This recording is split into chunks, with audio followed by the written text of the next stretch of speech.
Café de la Bourse vous présente dans cette vidéo 4 conseils pour réussir ses investissements dans le crowdlending.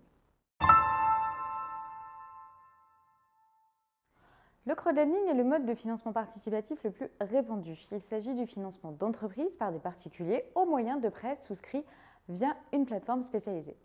Attention cependant, comme tout investissement, ce dernier présente des risques. Voici quelques règles simples qui vous permettront de minimiser le risque de perte en capital, mais également d'optimiser le rendement de votre portefeuille. En premier lieu, multipliez les projets de crowdlending. La sagesse populaire conseille de ne pas mettre tous ses œufs dans le même panier. Ce proverbe est à appliquer au crowdlending aussi. Votre épargne doit être répartie entre plusieurs projets. Mieux vaut prêter 100 € à 10 projets que 1000 € à un seul. Vous minimisez ainsi le risque. Vous pouvez opter entre la répartition équitable de votre épargne entre chaque projet, le même montant pour chacun, ou pouvez arbitrer en fonction du risque, du secteur, etc. Ensuite, diversifiez vos choix en matière de secteur d'activité. Là aussi, c'est le bon sens qui parle. Pour répartir au mieux les risques, investissez dans des entreprises de secteurs d'activité et situations géographiques variées. Les plateformes proposent des projets dans des champs d'activité très différents, répartis sur tout le territoire, profitez-en. Privilégiez également les secteurs que vous connaissez et misez uniquement sur les sociétés dont vous comprenez le modèle économique. Troisième conseil, pensez aussi à investir dans des projets avec des niveaux de risque différents.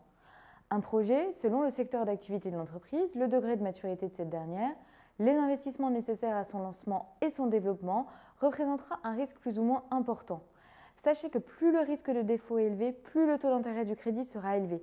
Pour aller chercher de la performance tout en limitant les risques, il convient de pondérer son portefeuille et de sélectionner des projets émanant d'entreprises plus ou moins risquées en respectant bien le principe de diversification et votre profil d'investisseur.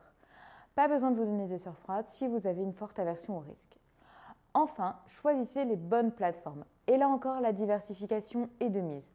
Sélectionnez vos projets non pas sur une plateforme mais plusieurs et profitez de l'expertise et des atouts de telle ou telle plateforme pour vos investissements.